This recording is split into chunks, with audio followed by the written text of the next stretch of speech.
Hey everyone, D here, back with another video on how to start doing TA. In this video, I'll be showing you what to do when you have a company that you want to invest in, and then you give a ticker name. And the ticker is pretty much what the company is called. Usually it's 4, sometimes it's 3 letters. And when you put it on the chart, what do you do then? In this video, I'll be showing you how to do that. As you can see over here, what I have is MACD, RSI, moving average, support and resistance, how low can it fall, and how high can it go. And I'll be showing you exactly how to put this into practice when you're looking at the charts.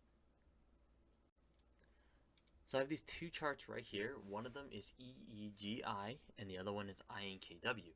So what to do first? So first off is that first you want to have your moving averages here. So how you do that is you go to indicators, select moving averages, and then when you do this for the first time, you'd want to have to change the settings right here. There's a little button right here, and then you see the length. I just change it to 50, 100, and 200, and then when you click style, you can actually activate these two. So when you first start, there will only be one, but then you just select these and then have whatever colors you want. So this is the first step for the moving average. The second thing is that you want MACD right here, moving average convergence divergence. This over here measures the momentum. And then down here for the RSI, this over here measures the strength. If it's overbought or oversold, it will also tell you as well. So what you want to do now that you have the indicators all set up is you want to chart the support and resistance levels. So if you haven't checked out the video already, I already have a video on how to find support and resistance. But pretty much what it is lines of resistance where you can see the price actually stop at. For example, INKW. Right here, there is a definite line right over here. Usually they're not like straight lines. They're usually in ranges. So in this case, that would be one here, and then there would be one right here as well. So it would be between pretty much 2 cents and 2.1 cents. Why is that? Well, first off, if you take this away, you can clearly see that there's something here in its way. As you can see, the price action when it went down here, got bought up, and then it closed to this price, touched it again, couldn't break it, and then it broke through this line right here, retested it, couldn't break it again, and then it sold off. Tried to break back up, could not do it, sold off. And then now it's attempting to do it again. So you can clearly see that this level right here is a point of resistance. Now, why would I say this level right here? Well, first off, you have a doji right here. So as you can see, the price closed right here. I'm going to put this right here, and also you can see that there's a wick that touched it and bounced off. And then what do you see back here? Nothing really much here, but this is just a short little range. So this would be your first level of resistance. The second level, right here. I'm not too sure if you guys can see. Let me just put that right over here. You can clearly see that you have many touch points right here. So this is an obvious one right here at 3 cents. Nice and rounded. A lot of people like that. And as you can see right here, it did respect the trend line. It hit that, bounced off. Same thing for these two, 1, 2, and then the third one just went. And then also one more right here. You clearly see how the candles cuts off, just like this. All right. And then the next one would be, let's see. Yeah, usually when you go higher and higher, it gets a little bit harder, but it's looking like it's right. You know what? I would say, wow, this one's, right here. Okay, I said right here because you got 1, 2, 3, 4. You got 4 perfect touches here. In this case, since it's like this, it'd actually be a range. So I would say probably from this point to this point. And then it's most likely one right here too. So right now I'm just going to start with these, but usually you'd want to put a horizontal line, which is a point of resistance at the tip. Alright, and then what you want to do is get the other one, and I would say right here. It looks like it's just going to be right in the middle here. Okay, actually, makes more sense. Right there. More touch points right there. Okay, so you got 1, 2, 3, 4, 5, 6. It's a lot easier when it starts making structure, but then once it's like all-time highs like this, right, it went all the way up, it's hard for you to identify like if it's going to come down or not, because it does come back down on support, and as you can see, it went all the way up way too fast, and then just came crashing right back down. So again, when you chart the support and resistance, how do you know when to buy? Well, first off, you want to look for divergence. And what is that? That is when you see the indicators not matching up with the price. So for example, if the price is going down, the indicators should also say so as well. As you can see, it's sold off here, and that's the low right here, and it's lower than the previous. So that means the stock is getting weaker, and it comes down one more time and it gets even weaker. Comes down again, it gets even weaker. So that is the trend. But now, since it went up and sold off again, it's stronger than before. So usually when you see a price come up, come back down even lower than before, but you see the stock actually getting weaker, actually not getting weaker, it's actually getting stronger, and then you see the momentum actually picking up as well for the buyers, that means it's due for a reversal, which it did so right here. Now, this is how you see divergence. You see a low and a lower low, and then you see higher levels of strength, and then higher levels of positive momentum. When that happens, you know that you probably hit the bottom already. So if you bought here, if it comes back down here, that's fine because you're still buying at the bottom, and this would tell you as well. Since it's so strong right now, if it did come back down to the bottom, it wouldn't be as weak as before. So that's telling you that a reversal would be imminent. So buying here would be a lot safer than buying up here, then buying up here, then buying up here. Okay, so you're buying at the bottom. Now, how high can it go? It can go as high as, well, first off, it can hit the first level of resistance, second level, third level, fourth level. So you could chart these as targets. So if you were to buy it down here, then you would take profit here, at 3, at 4, at 5. As you can, wow, okay, it's pretty rounded here, so it's exactly what you want to do. So these levels, when it has to break one, it does have to come back down to retest it to confirm that yes, you indeed broke that level. Like this over here, goes down, reconfirm that, hey, it's not ready to go up here yet, drop back down. Is it ready? Nope, it fell, and then it retested this. Oh, okay, it's not ready yet, drops back down. But in this case, it dropped down, retest this, drop back down here, but even lower, but then it bounced off here. So can this be a dead cat bounce where it just sold off like crazy and then bounced back up before going back down? It could, but you're at the last level of support right here. Over here, if you were to say get rid of this and you didn't see this before, there's not a lot of resistance here. Actually, support was actually right over here, but it fell and broke through that.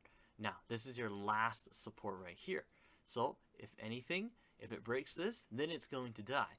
But if you set your risk to reward carefully, like you want to buy right here, but your stop loss is at 1 cent and you buy it at 1.7 cents, then your risk to reward would be, well, you're willing to risk that much to gain this much.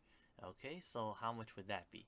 So if you bought down here, you're willing to lose 43% for a chance to gain 177%. I mean, that sounds pretty decent. But then usually stocks, what they tend to do is go back to their original highs right over here. A good example would be EEGI, like this. Okay, so would you buy here? No. Why is that? Well, first off, you'd be buying at the top. As you can see, it's sort of curving down, and well, you're not buying at the bottom anymore, so it's a lot more risky. So if you were to say, if you want to chart it, it's like, oh, I want to sell at 1 cent, but you want to buy at 68 cents, well, how low can it fall?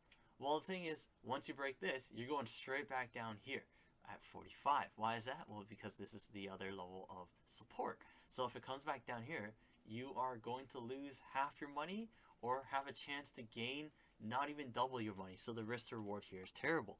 Buying up here would be buying at the top. And how can you see divergence up here? Well, you see how it hit the top here, and this was actually a candle body close.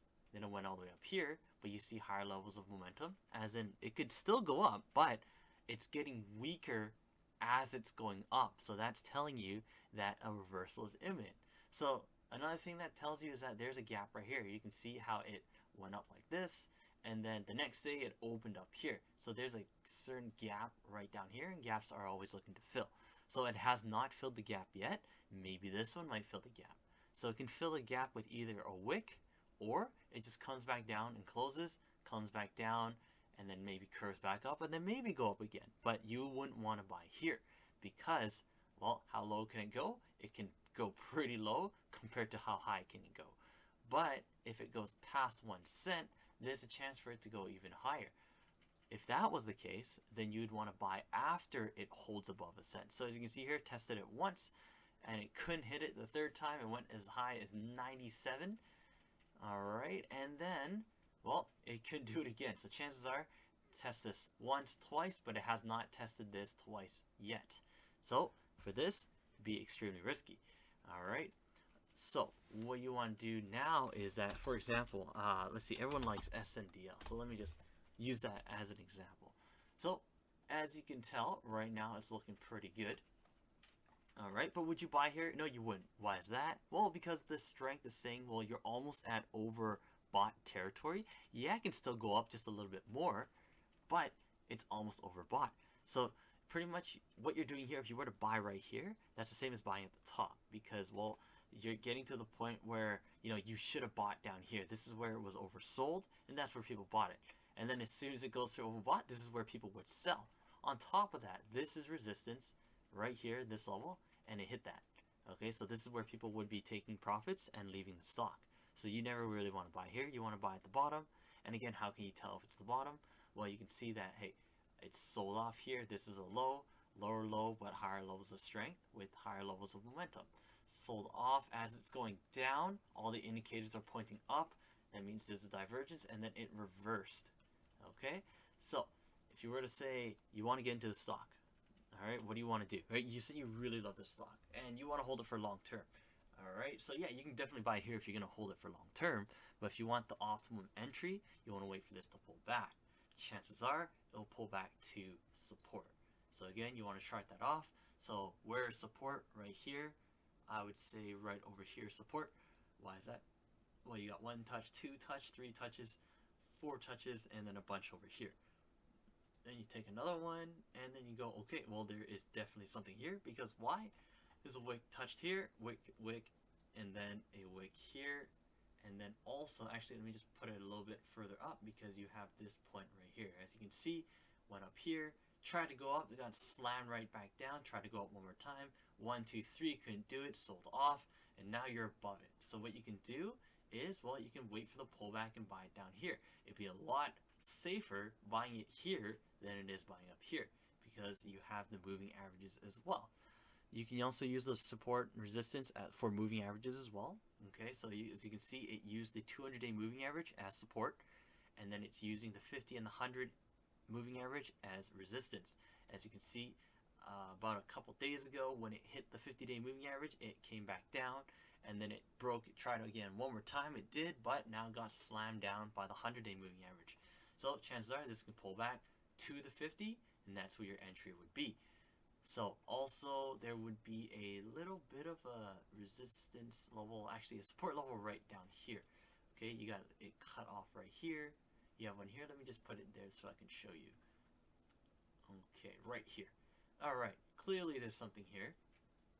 And because you got a tip right here, and then you got a tip right here, you got 2 more touches, and then you got the candle body cut right here. Okay, so it went up and closed right here. So there's definitely something here. So you can wait for this to come back down. Put your layer orders in so that you don't buy at the top. You wait for it to come down. Let the RSI, let the strength cool off first so it doesn't get oversold, actually, or overbought. Just wait for it to cool down near 50 to neutral, and then it could probably run up one more time. But as of now, you buy here, it wouldn't be as safe. So every time you buy at the bottom, you're not too confident. Okay, some people aren't so confident buying at the bottoms because a lot of people have trouble with finding the bottoms. But usually if you use the MACD and the RSI combined with the price action of a lower low, but it's being stronger, that's actually a very good indication that you found the bottom. Just because, well, this over here told you the same thing, right? Low, lower, low, but then stronger and it reversed. Okay, so you want to use these two to support your reasons. Again, never use just the indicators just to make a trade. You don't want to just use MACD. You don't want to just use RSI. You don't want to just use the 200-day, the 200-day, 100-day, and the 50-day moving average as well. But you use them together, it will give you a better prediction of the stock. So in this case, let me just move on to another stock. Alright, so I have 2 more examples for you, but this time you want to identify if it's in a certain trend or not. So in this case, Would it be in a downtrend still, or would it be in an uptrend? Okay, either even if it's on a downtrend, you can still trade it because you can trade at the bottom, sell at the tops of the downtrends. So how would you do that? Well, first off, you want to use this tool called Trendline. Okay, so for example, I have INND right here, and what we see is that, well, it was in a downtrend. So if I take this trend line, go from the tips all the way down here, as you can see, this was the downtrend, right? If we didn't see that, we knew it was in a downtrend. Okay, so what do we do about that, right? Why would we still get in? So as soon as it breaks the downtrend, as in it just walks out of it and retests the line, that shows you that, hey, we are out of the downtrend and it's starting to move up. On top of that, we have the selling momentum actually disappearing and the strength of the stock actually getting stronger. As you can see right here. So you can see this point right here to the same point but even lower, it's slightly stronger. And yes, so it could come back down, which it did. It went up, came back down, but now it's even stronger and selling momentum is non-existent. So in this case, it broke out of the downtrend. So if you were to buy down here, it would be a lot safer than if you were buying during the downtrend. Okay, so in this case, it was in a downtrend, it broke out. This is where you can buy again, and not saying that, you know, it can't like just start going 1, 2 and then move up, but it can also come back down one more time to confirm that this is indeed a bottom right here. So in this case, why would this be the bottom? Well, you got this wick down here, right? So why would this be a support if it's only one wick? Well, if you know that a stock came down, touched it, and then just went all the way back up right after, you will definitely remember that there is something at the 14 level right here. So it came back down, could not break below 14, all right, and now it's going to head back up. Well, it looks like it just because of the MACD and RSI. Also, what you can do is identify a pattern. So usually for this, just for this example, usually there are different patterns that you can choose from, but in this case, if you ever see the price contraction of it going, you know, slightly higher, and then it comes back down lower, but not as low as the previous low, goes back higher, but not as high as the previous high, comes back down, another low, same thing, like this is called a pennant, okay? So what is a pennant? Is when you get two contracting price levels right here. So you got this one right here, and then you want to take this down here to up here. So chances are what can happen? Well, chances are for this, since that was the case up here, how you see you got 1, 2, and 3, 1, 2, and 3, you got 1, 2, 3, 1, 2, and then what it's doing here is that it's looking like it's bouncing from down here, up there, up here again, bounce down here. So it's confirming that we're in a pennant. You have two contracting prices. It's going to start getting faster and faster, and the pop is imminent. Okay, so when we see this, it's going to pop up pretty, it's going to either go up or down, but it's going to happen soon. Usually in patterns, I'd say about 75-80% of the way it starts to do something here. So what we're looking for is this. You break either this, you break down, retest up, and then sell off, or break up, retest it, and then go back up. But in this case, what it's looking like is that if this were to say move in either direction, it's only going to move this much. And how much? So from patterns, usually from the bottom to the top, you take that length and you put it where it would break out. So for example, breaks out here, it's going to go back down to 0006. Or if it breaks upwards, then it's going to go up to 25. And where's 25? Well, 25 is around this area right here. You got these two wicks, so there's definitely going to be something at 24. Okay, as for this wick here, it was a bit premature, it wasn't ready yet, so pretty much in result, it just sold off and stalled for a bit longer. So on top of that, when you do TA, this is just purely TA, but I do know fundamentally that they do have filings coming up, and they plan to go pink current soon, so that could definitely boost the stock as well.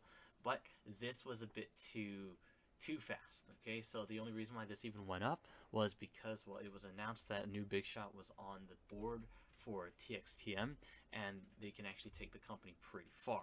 So that's the only thing. News can definitely move the stock, but if you're looking at just as, you know, at technical analysis, this is all you see. All you see is data, and you can just ignore the rest. Because if that was the case, if it was good, and then people like, oh, the news came out, oh, people, there's a crazy CEO and stuff like that, people buy up here, well, then you get destroyed.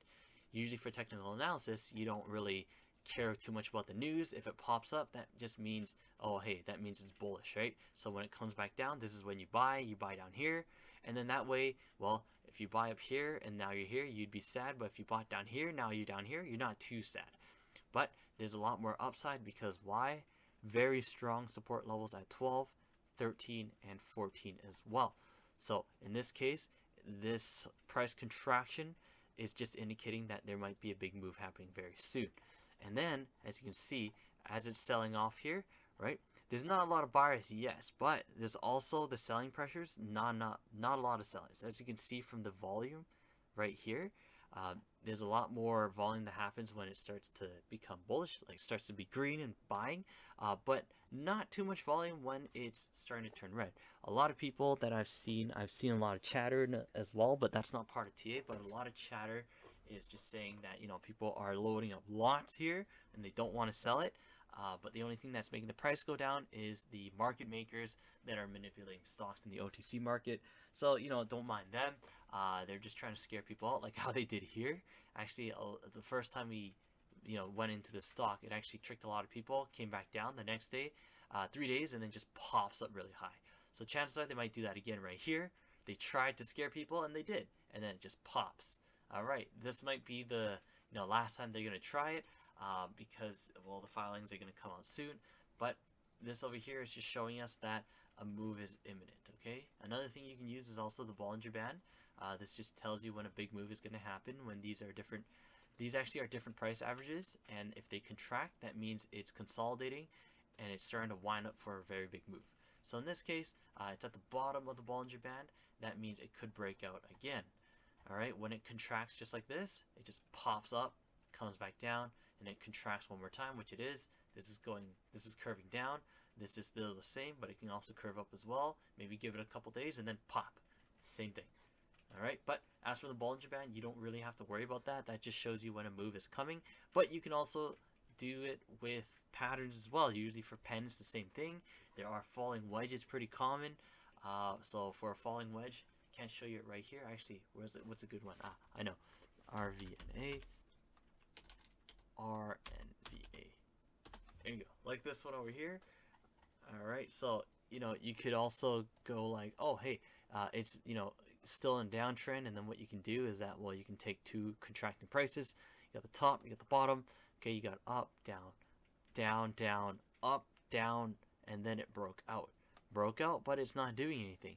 Well, that's the thing about these patterns right here. So for this, first off, you're at the pretty bottom, but the company must have had to do something very, very bad for it to be, in the first, the second month of, 2021.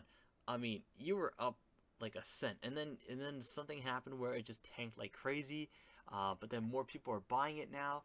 But what did you do to pretty much get yourself in this situation? Anytime you see a stock that comes down and it just doesn't do anything sideways a long time, yeah, you could buy here. But then if it doesn't move a certain amount of time, then you can definitely get out. Another reason is that, well, first off, it's just going sideways at the same time. This buying pressure and the momentum is actually decreasing, so that's a bad sign. And also, the stock is actually getting weaker as time drags on. So in this case, you wouldn't want to get this.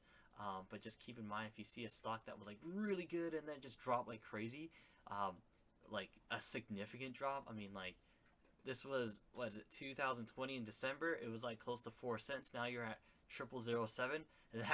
That's a big drop. Okay, now that's a big drop. But if you compare something like IND, right, you go from 9 cents to 2 cents. That's not as bad as a stock that goes from 4 cents to triple zeros. That's actually pretty bad. But as for IND, we can see that it's slowly coming back up, and the strength is going a bit stronger here. So don't worry about this. Market manipulation happens all the time, but buying down here would be pretty safe. Okay, so what you want to do again is, first off, how you do the stocks, you put in the ticker, get your indicators out, chart the support and resistance. Get out the moving averages, the 50, 100, and the 200 day. look at the MACD, look at the RSI, see if you can find convergence or divergence at the bottom when it's at the bottom, or if it's at the top. Down here, if it's 30, you know, under 30 or near 30 is oversold. Above 70 or at 70 is overbought. This is where you want to look to take profit. Down here is where you want to look to buy. All right, so that's exactly what you want to do. It's super easy. Hope I made it pretty simple for you. All right, any questions, just ask me in the comments. All right, and I'll get back to you on that. So that was it for today. You know, hopefully this lesson helped you out, and I'll see you in the next one.